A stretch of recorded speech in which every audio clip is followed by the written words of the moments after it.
Everything in my house is accounted for, except what's being stolen. Malcolm Reid built an empire on perfection. A life where every detail was tracked. Every system obeyed. But when his smart home began reporting missing items 3 times in 3 weeks, he followed the data trail and uncovered something he never expected. The thief wasn't a stranger. It was the one person who moved through his home unseen every single night. And what he discovered in the shadows would force him to question everything: success, morality, and the true cost of the life he'd built. Welcome to Golden Heart Stories. This is the story of a man who built a perfect world, and the woman whose quiet footsteps shattered everything he thought he knew. Malcolm Reid stood before the floor-to-ceiling windows of his study, watching the morning light carve geometric patterns across the polished marble floor of his new Camden mansion. At 35 years old, he had built Reid Urban Systems into a powerhouse of efficiency and innovation, transforming neglected neighborhoods into data-driven ecosystems. His home reflected that same philosophy. Every surface gleamed with intention, every system hummed with precision. The smart mansion anticipated his needs before he voiced them, adjusting temperature and lighting with silent devotion. It was a temple to order, a monument to control. But something had begun to unravel in this perfect machine. 3 weeks ago, the home inventory system had flagged its first anomaly. 2 cans of soup, a box of pasta, a jar of peanut butter missing from the pantry logs. Malcolm had barely noticed. Food rotated constantly in a household managed by algorithms. Perhaps the scanner had malfunctioned. Perhaps the cleaning staff had moved items during reorganization. He had dismissed the alert with a single keystroke, already turning his attention to a conference call with investors in Singapore. 2 weeks later, the system chimed again. This time, the missing items carried more weight. A bottle of children's pain reliever. 3 inhalers still sealed in pharmacy packaging. Winter gloves, never worn. The pattern was too specific to ignore. Too deliberate to blame on mechanical error. Malcolm had stood in the climate-controlled storage room, scanning the neat rows of emergency supplies and medical reserves, his mind calculating probabilities. The mansion employed a rotating staff of 12 gardeners, technicians, a part-time chef. But only one person moved through these spaces during the quiet hours, when shadows stretched long and systems logged every breath. Margaret Hensley, 68 years old, white, unremarkable in every documented way. She had worked for him for 4 years, arriving each evening at 6 and departing near midnight. Her presence as steady and invisible as the air filtration system. Malcolm had never thought much about her beyond the efficiency of her work. Surfaces remained spotless. Laundry appeared folded in his closet like origami. The house functioned as it should. And Margaret was simply another component in that smooth operation. But now her name appeared in the access logs beside every discrepancy. Last night, the 3rd alert had arrived. More food, bandages, a thermal blanket from the earthquake preparedness kit. Malcolm had sat alone in his dimly lit office, the glow of multiple monitors painting his dark skin in shades of blue and silver. His fingers had hovered over the security contact button. One call would trigger. Protocols, cameras reviewed, authorities notified, swift resolution achieved.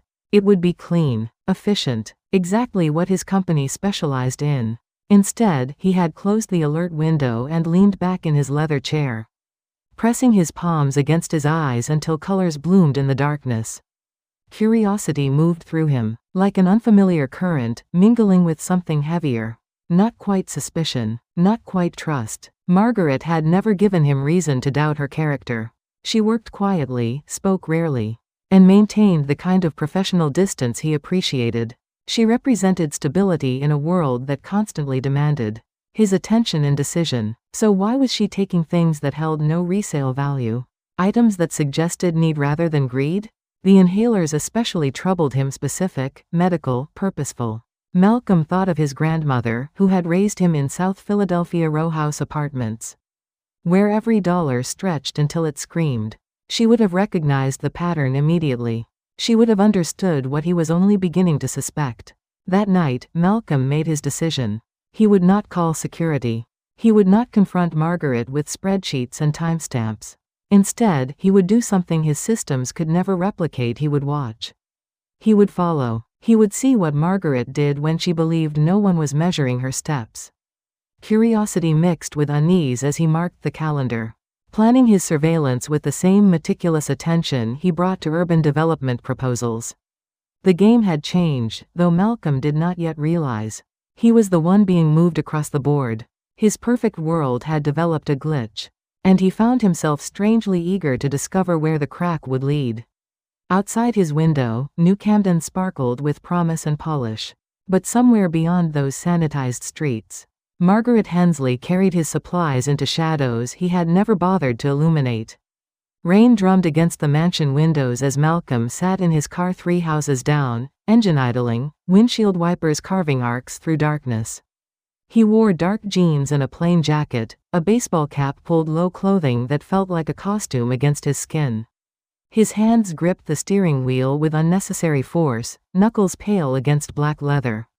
At 11:47, Margaret emerged from the side entrance, hunched beneath a worn canvas bag that sagged against her hip. The bag bulged with irregular shapes pressing against faded fabric. She wore a gray coat that had survived too many winters, its hem darkened by water stains and sidewalk salt.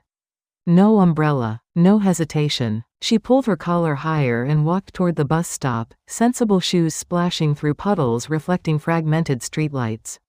Malcolm followed, rain soaking through his jacket immediately, cold water trickling down his neck as he maintained distance. Margaret never turned around. She moved with steady determination, her body leaning forward against wind. At the shelter, she set the bag down with visible relief, rolling shoulders in a gesture speaking of chronic pain and habitual endurance. The number 42 bus arrived 17 minutes later, headlights cutting through rain. Margaret climbed aboard, struggling with the high step and her burden's weight. Malcolm sprinted to his car and followed as the bus rumbled eastward, away from New Camden's manicured boulevards toward neighborhoods his company had once marked on development maps with clinical detachment.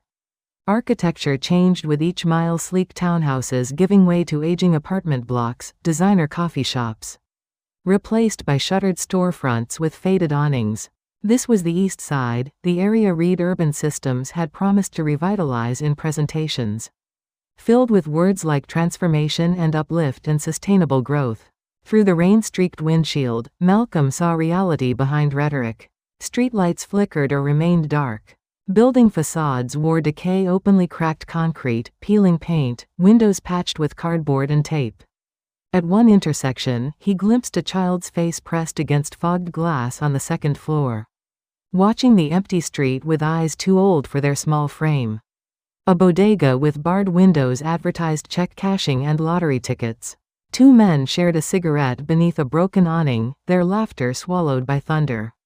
The city looked fundamentally different through Margaret's world, stripped of optimistic projections and demographic studies filling his office. This was not data. This was breathing, suffering reality, the kind his algorithms had reduced to numerical problems awaiting efficient solutions. Guilt moved through Malcolm's chest like something with teeth, gnawing at comfortable certainty he had built his career upon. He had driven these streets before during site assessments, but always in daylight, always with purpose, always protected by professional distance. Now, following an elderly woman through rain-soaked darkness, he felt exposed to truths he had carefully avoided. The bus stopped on Maple Street where graffiti covered a boarded-up pharmacy. Margaret descended slowly, gripping the handrail before retrieving her bag. She paused on the sidewalk, adjusting her grip and taking a breath. Malcolm could almost feel in his own lungs the breath of someone gathering strength for the final stretch. Then she turned down a narrow side street where a faded sign read Community Building, letters barely visible through rain and grime. Malcolm parked and followed on foot, expensive sneakers squelching through puddles smelling of motor oil and decay. The building was old brick, 3 stories tall, with narrow windows glowing warm yellow. Music drifted out, muffled by walls and weather, something rhythmic and joyful that seemed impossible in this landscape of abandonment. Margaret climbed concrete steps and slipped inside without looking back. Malcolm stopped at the bottom of those steps, rain plastering his hair to his scalp, water running down his face. His hand reached toward the door but froze halfway, suspended in indecision. Inside that building, Margaret was doing something with his supplies, something she had risked everything to accomplish. Part of him wanted to burst through and demand explanations. But a larger part whispered that he stood at a threshold between the world he had built and the world he had ignored. Unsure whether he was chasing a thief or something else entirely. Malcolm's breath created small clouds as he pressed against the building, fingers finding rough brick still wet from rain. Music grew clearer, children's voices in uneven harmony, punctuated by laughter that seemed to defy the neighborhood's gray exhaustion. He reached a window where condensation blurred the glass into an impressionist painting of light and movement. Through fog, he made out silhouettes, small bodies in motion, taller figures bending and reaching, steam rising from somewhere deeper inside. His hand trembled as he wiped a circle clear on the glass, cold moisture immediately reclaiming the transparency he had stolen. What he saw made his chest tighten with an emotion that had no name in his vocabulary of efficiency and profit margins. The room was large and worn, walls painted cheerful yellow faded to the color of old newspaper. Folding tables lined one side, covered with mismatched plates and cups. Children, perhaps 15 or 20, ranging from toddlers to teenagers, moved around Margaret like planets orbiting a quiet sun. She stood at a makeshift serving station, steam rising from large pots as she ladled soup into bowls with practiced efficiency. Her movements held tenderness Malcolm had never witnessed in his mansion, where she had always maintained professional distance. A girl of maybe 7 approached Margaret with a bowl held in both hands, expression serious and grateful.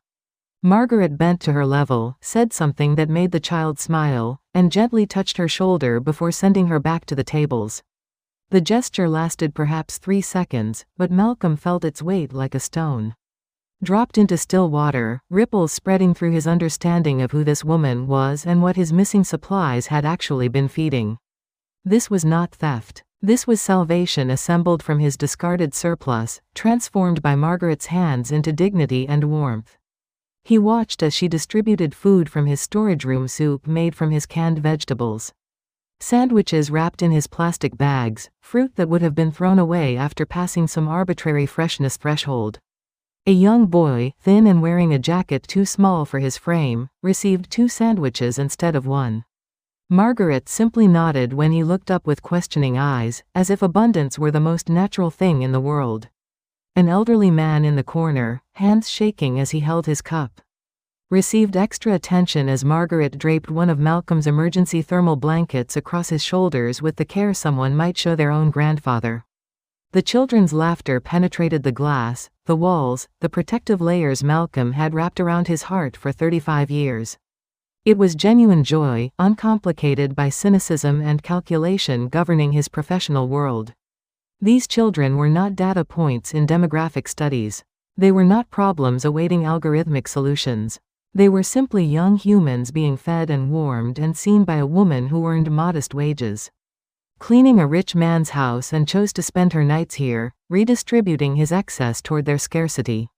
The mathematics struck him with unexpected force: how little his missing items had cost him, how much they clearly meant to these people, whose faces glowed in yellow light like candles refusing to be extinguished by circumstance. Malcolm stepped back from the window, legs suddenly unsteady. He walked quickly toward his car, expensive sneakers slapping against wet pavement in a regular rhythm matching his racing pulse. Rain had stopped, leaving streets slick and reflective under inadequate lighting. He sat in the driver's seat without starting the engine, hands resting uselessly on the steering wheel as he stared through the windshield at nothing and everything simultaneously. The echo of children's laughter followed him, haunting spaces where his certainty used to live. He returned home in silence, the mansion receiving him with usual efficiency, garage door rising, lights adjusting, climate responding. But perfection felt hollow now, like a beautiful shell containing nothing but echo. Malcolm pulled up security logs again, timestamps glowing on his screen with accusatory precision. Every disappearance matched her late visits, exactly as suspected. The line between betrayal and mercy had blurred beyond recognition, leaving him suspended in moral territory his education had never prepared him to navigate. 3 days passed before Malcolm manufactured his excuse, each hour stretching as Margaret moved through his mansion with usual quiet efficiency. He watched her differently now, noticing things invisible before the slight limp. Favoring her left knee, the way she paused to catch breath after climbing stairs, the careful economy of movements suggesting someone who rationed energy like currency. She never met his eyes directly, maintaining the professional boundary they had observed for 4 years. He wondered if she suspected his surveillance, if she lay awake fearing discovery the way he wrestled with what he had witnessed. On Thursday morning, Malcolm dressed casually and drove to the east side under pretense of conducting a site inspection. The neighborhood looked different in daylight, less threatening, more exhausted. Children walked to school in clusters, backpacks worn and patched. Elderly residents sat on stoops despite cold, watching the street with vigilance of people who had seen too much change and trusted too little of it. Margaret's building stood on the corner of Maple and 5th. A 4-story brick structure that had probably been modern in the 1960s but now wore its age like a burden. The front entrance required a security code, but the side door hung loose on damaged hinges. Malcolm climbed stairs smelling of cooking grease and mildew, his hand avoiding the railing where paint peeled in long strips revealing rust underneath. Apartment 2B occupied the 2nd floor, its door distinguished by a small wreath of artificial flowers and a doormat reading "Welcome" in faded letters. He knocked 3 times, heart-hammering. Footsteps approached, light and quick. The door opened revealing a boy of perhaps 9 years old, thin and tall for his age, with dark eyes assessing Malcolm with immediate suspicion. The child wore pajama bottoms and a sweatshirt advertising a basketball team, feet bare against worn linoleum. "Who are you?" the boy asked, voice carrying an edge suggesting he had learned caution early. "My name is Malcolm Reid. I work with your grandmother. Is she home?" "She's at work." The boy's hand remained on the door, ready to close it. Behind him, Malcolm could see into the apartment, neat but unmistakably poor. Furniture that had survived multiple owners, a television from a previous decade. Walls painted institutional beige and decorated with children's drawings taped in careful rows. On a small table near the window sat pill bottles, medical bills still in envelopes, and an old nursing certificate in a cheap frame. Next to these items, an asthma inhaler caught morning light, plastic surface worn from frequent use. "Are you Eli?" Malcolm asked, remembering the name from Margaret's employment file. The boy's suspicion deepened. "How do you know my name?" "Your grandmother has mentioned you. May I come in for just a moment? She doesn't get back until tonight."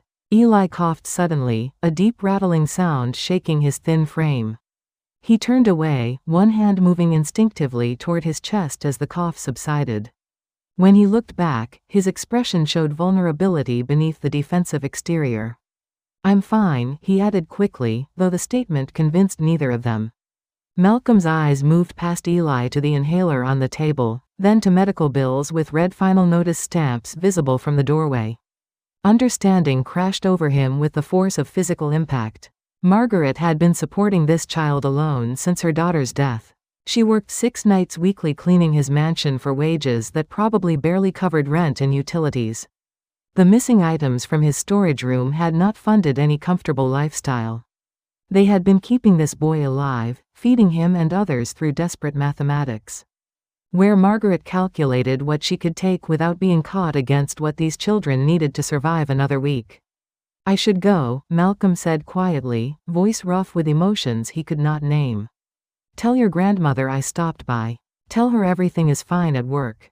Eli nodded slowly, still watching with those ancient eyes. As the door closed, Malcolm heard another cough from inside, softer but no less concerning.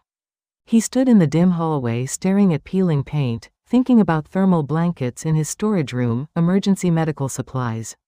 He kept in quantities far exceeding reasonable need, the surplus that had seemed like prudent preparation but now felt like hoarded excess. Margaret had been supporting the child alone since her daughter's death. Unseen by the world he inhabited, invisible to systems he had spent his career perfecting. Malcolm returned to Reid Urban Systems headquarters Monday morning carrying knowledge that refused to be filed into neat categories. The building rose 40 stories, its glass facade reflecting clouds in a surface denying anything imperfect. His office occupied the 38th floor, designed to inspire confidence through minimalism. Floor-to-ceiling windows offered views reducing the city below to abstraction, beautiful because distance erased human details. He had not slept properly since visiting apartment 2B. Every time he closed his eyes, he saw Eli's suspicious face and heard that rattling cough. Every morning, he passed Margaret maintaining professional distance while his mind screamed with questions he could not ask without revealing what he knew. The performance exhausted him more than any corporate negotiation. Seeking answers in data, Malcolm pulled up the inventory management system. He bypassed automated reports and dove into raw logs, tracing every item Margaret had taken over 3 months. The pattern emerged with mathematical precision. Canned goods marked discard pending due to approaching expiration, still perfectly safe but removed by algorithms optimizing for freshness. Medical supplies purchased during pandemic preparation, gathering dust in storage. Winter clothing cataloged but never distributed. Thermal blankets from earthquake kits exceeding recommended quantities. Every item existed in strange liminal state within his system. Simultaneously valuable enough to track but worthless enough to discard. The database treated unsellable as synonymous with worthless, erasing context about who might need these things. And why their need might matter more than market value. Malcolm sat back, fingers pressed against temples as understanding crystallized into something sharp and uncomfortable.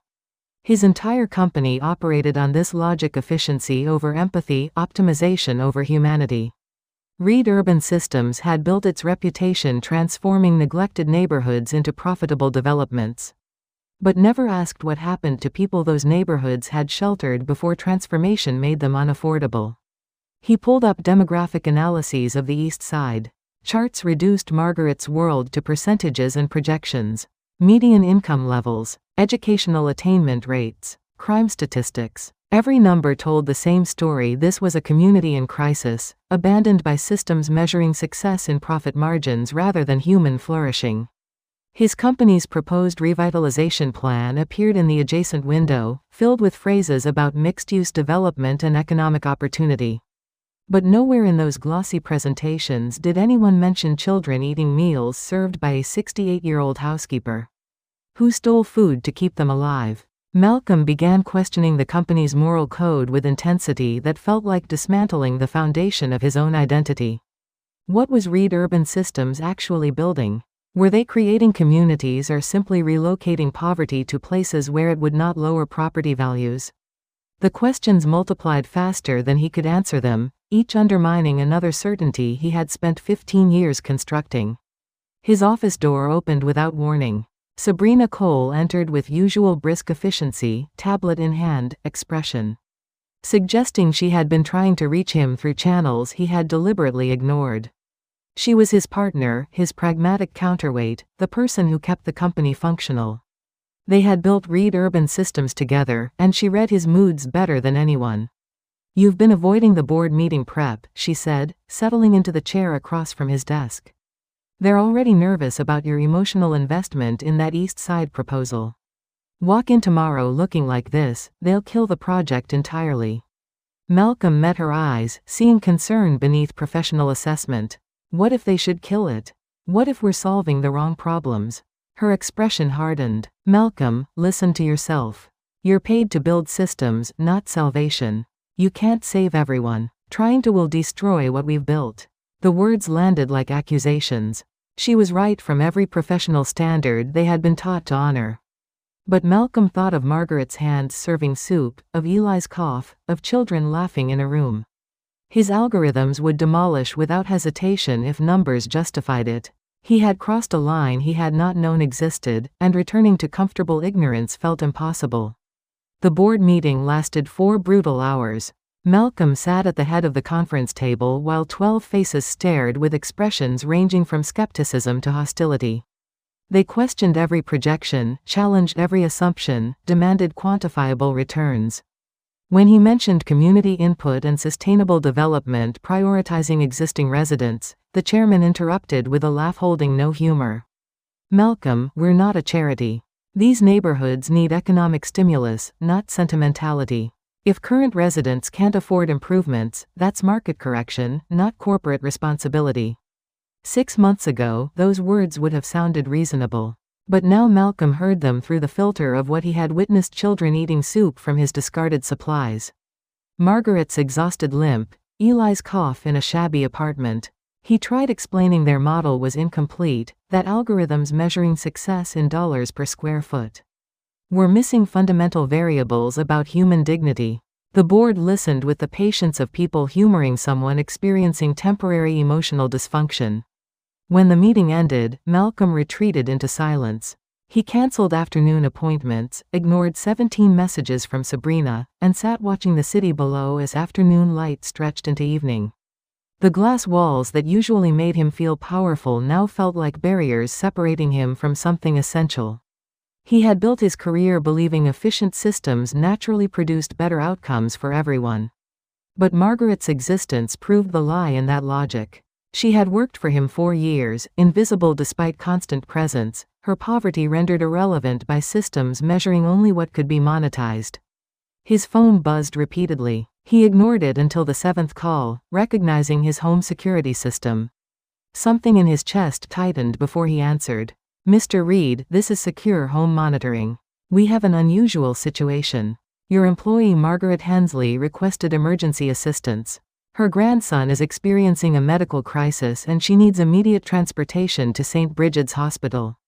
Malcolm was already moving, grabbing his jacket and keys. "Tell her I'm on my way."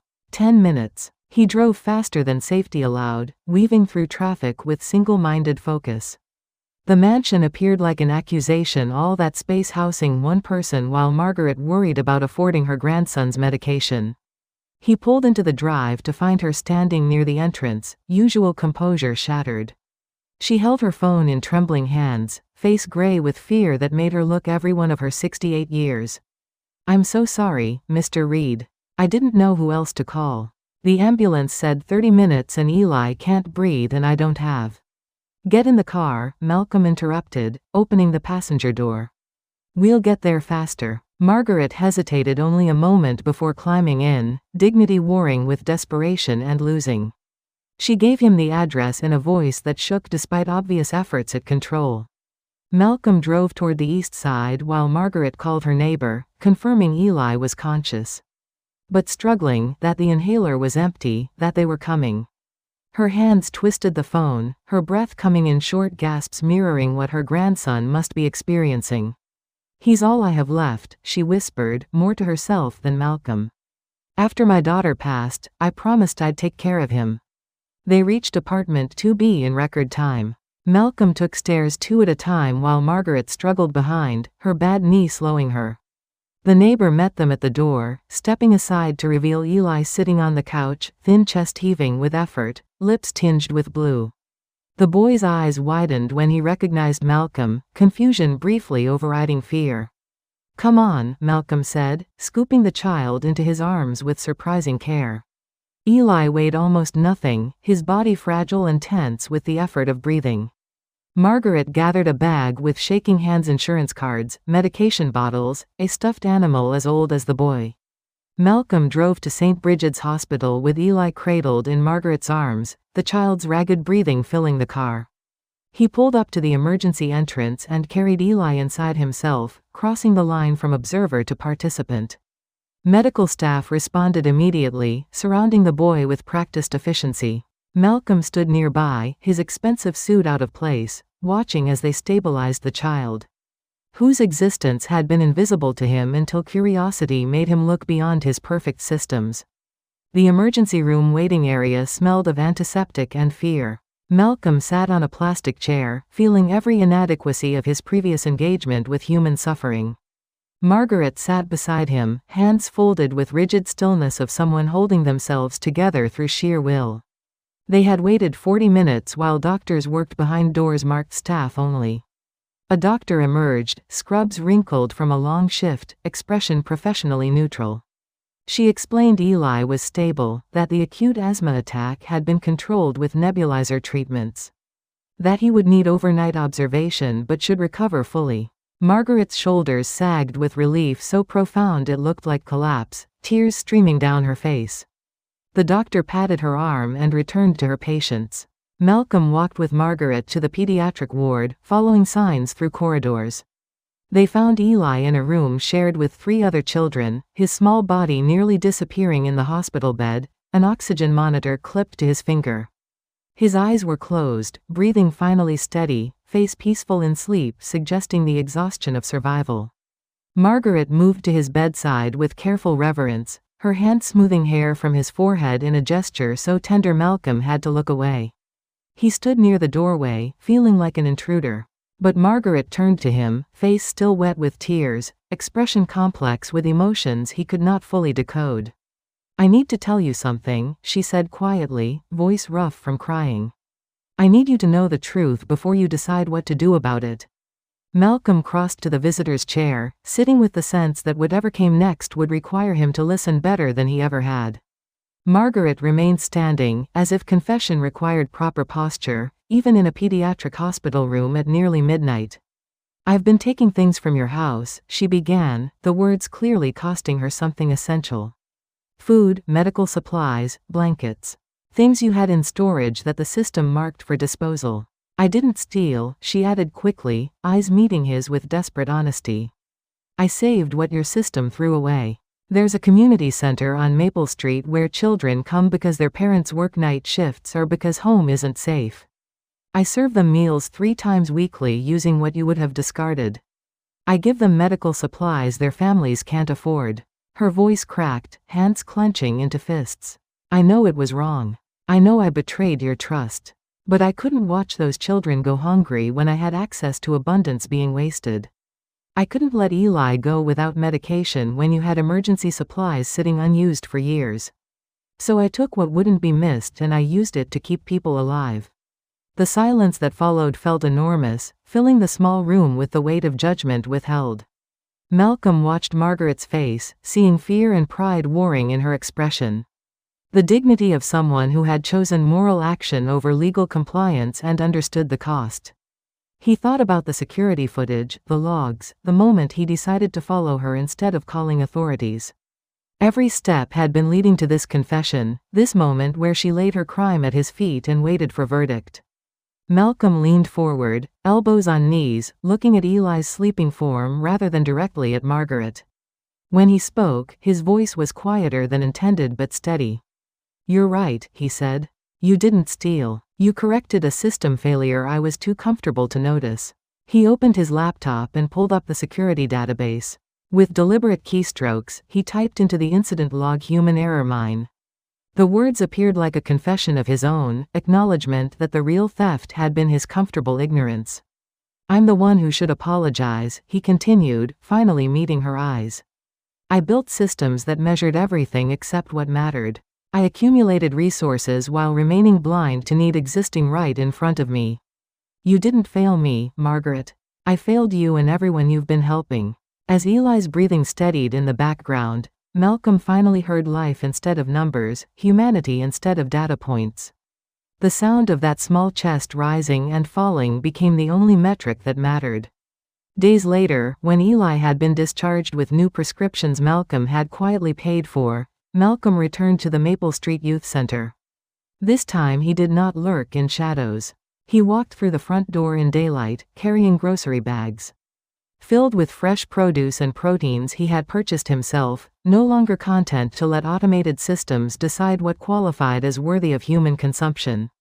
The building looked different without rain, older and more worn, but also more vital, more real than anything in his carefully curated life had felt in years. Margaret was already there, setting up folding tables in the main room where sunlight struggled through windows needing cleaning. She looked up when he entered, surprise flickering across her face before settling into something warmer. Something that might have been hope tempered by caution. "Mr. Reid," she said, wiping her hands on her apron. "I wasn't expecting you." "Malcolm," he corrected gently, setting the bags down. "And I should have been here sooner. I'd like to help, if you'll let me." The children began arriving within the hour, trickling in through the entrance in ones and twos. Their voices filling the space with energy no architectural design could replicate. They ranged from perhaps 5 to 15 years old, some shy and watchful, others immediately loud and demanding attention. Malcolm felt absurdly out of place, his hands uncertain about what to do when not typing or gesturing at presentations. A small girl with braided hair approached him with fearless curiosity. "Who are you?" she asked, tilting her head. "My name is Malcolm. I'm here to help Miss Margaret." "Are you her boss?" "I work with her," Malcolm said, the words feeling more true than any professional title he had earned. Within minutes, the children had absorbed his presence the way children do. Testing boundaries and determining threat levels with efficiency adults spend years unlearning. They called him Uncle M after the fifth or sixth repetition proved too formal for their casual democracy.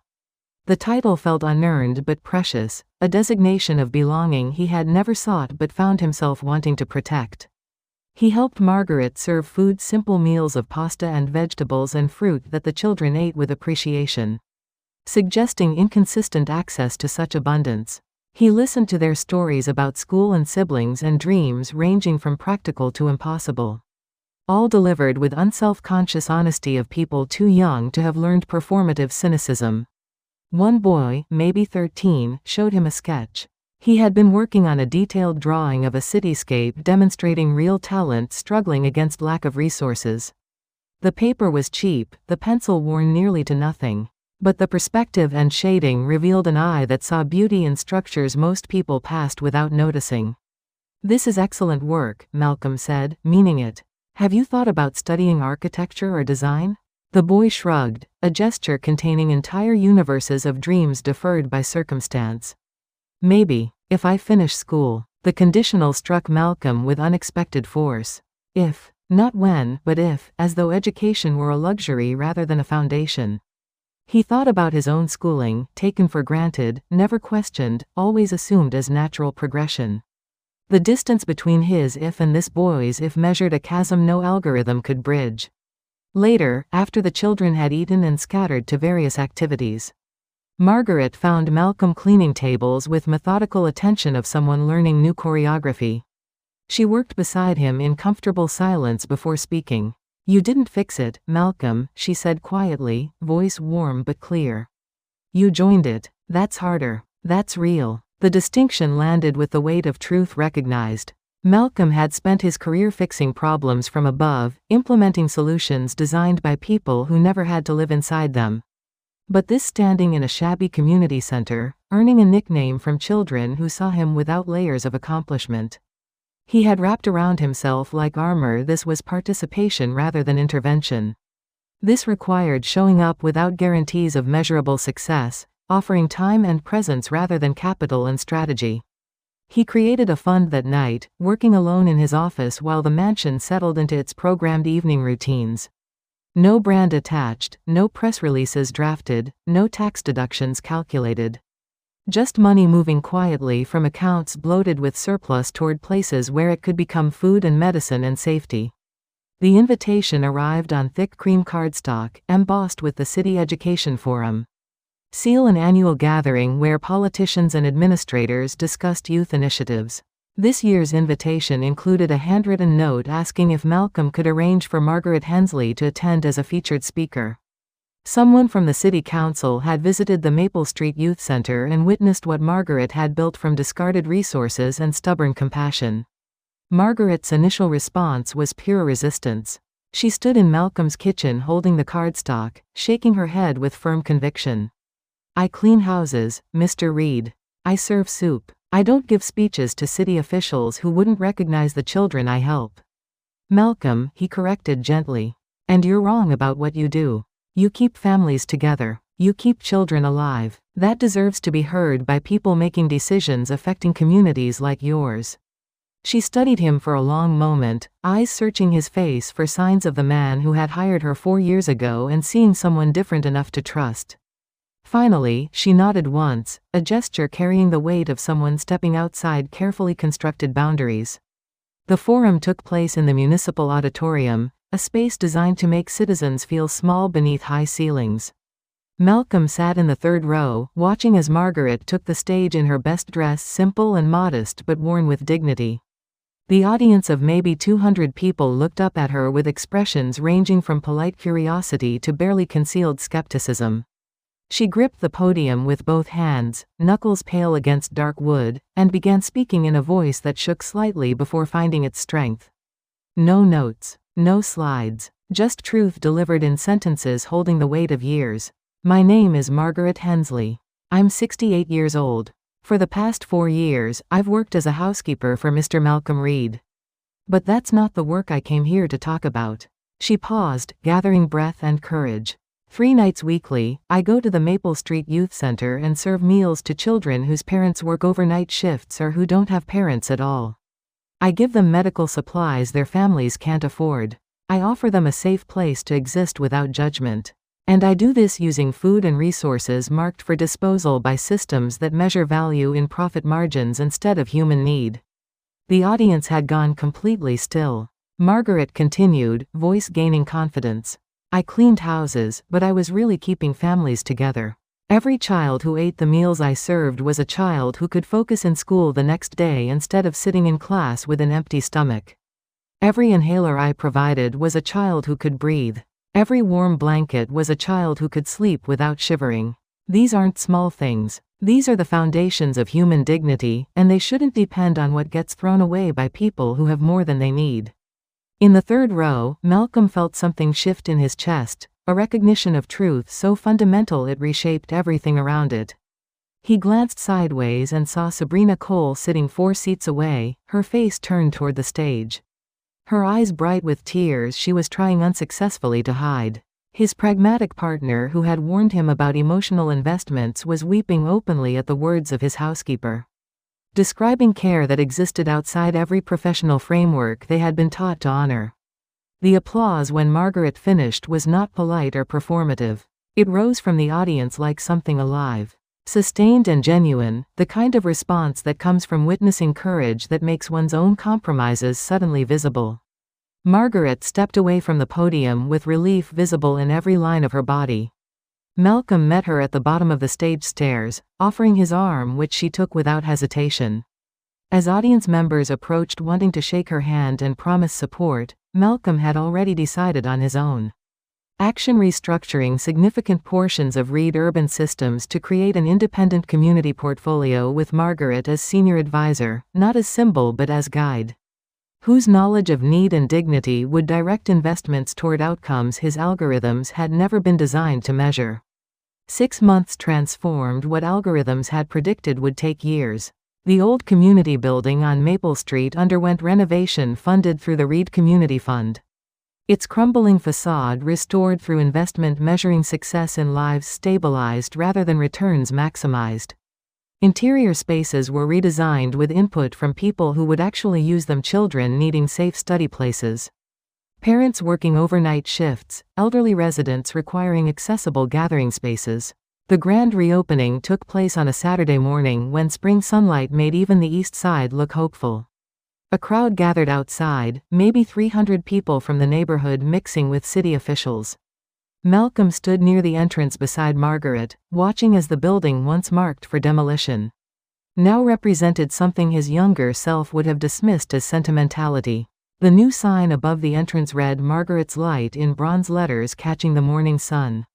Margaret had protested the naming with fierce humility, insisting the work belonged to the community. But the children had voted unanimously, and even her stubbornness could not withstand their democratic will. She stood now in a new dress, posture carrying uncomfortable pride of someone receiving honor they felt unearned, but could not refuse without disappointing those who offered it. Eli stood beside his grandmother, transformed from the struggling boy Malcolm had first met into someone whose breathing came easily now, whose asthma was managed through consistent medical care. He had grown taller in 6 months, filling out with the resilience of youth given proper nutrition and stability. In his hands he held a crayon drawing, folded carefully and waiting. The ribbon-cutting ceremony was brief and sincere. Margaret cut the ribbon with borrowed scissors, and the crowd applauded before flowing inside to explore spaces designed for their actual needs. The main hall now held proper tables and chairs, a commercial kitchen, meeting health codes, storage for food and supplies that would no longer need to be stolen. Separate rooms offered tutoring spaces, a small library, a medical consultation area staffed by volunteer nurses twice weekly. Malcolm moved through the spaces watching people claim ownership of resources created for them rather than despite them. He saw the boy who had shown him the cityscape drawing now helping younger children with art projects. He saw elderly residents settling into comfortable chairs, their presence welcomed. He saw parents dropping off children with relief visible, knowing their kids would be safe and fed during long work hours. In a quiet corner, Eli approached Malcolm with careful formality. He held out the folded drawing, expression serious but hopeful. "I made this for you, Uncle M. Miss Margaret said you should have it." Malcolm unfolded the paper carefully, revealing a crayon drawing showing two figures standing before a building with light streaming from its windows. The proportions were imperfect and colors chosen with more enthusiasm than accuracy, but the message was clear. At the bottom, in careful cursive letters, Eli had written, "When I breathe better, I'll help someone too." Malcolm felt his throat tighten with emotion that had no place in the professional persona he had spent 15 years constructing. He knelt to Eli's level, bringing himself to eye contact with this child, whose existence had been invisible to him until curiosity made him look beyond his perfect systems. "Thank you, Eli. I'm going to keep this forever." The boy smiled, then ran off to join other children. Malcolm stood slowly, still holding the drawing, watching as sunlight filtered through clean windows and illuminated people whose lives had been stabilized not through algorithmic efficiency, but through the simple revolutionary act of seeing them as human beings deserving dignity. Margaret appeared beside him, her hand resting briefly on his arm in a gesture bridging the distance between employer and employee into something more honest. "The kindness we never advertise is the one that lasts," she said quietly, voice carrying wisdom of someone who had always known what Malcolm had needed 6 months to learn. Outside, the bronze letters spelling Margaret's light caught the sun and threw it back into the neighborhood. A marker measuring success not in profit margins but in children breathing easily and families staying together. Malcolm stood in that light, holding a child's crayon drawing like a diploma more valuable than any degree. Finally understanding that the most important systems were the ones that made room for humanity to flourish. Sometimes change doesn't come from power or money. It begins with someone who simply refuses to stop caring. If Margaret's story reminded you that one act of kindness can light up an entire neighborhood, share it. Someone out there might need that light tonight. Tell us what moment spoke to you most in the comments. And stay with us for more true stories that prove it's never too late to make a difference. Thank you for watching. This has been Golden Heart Stories.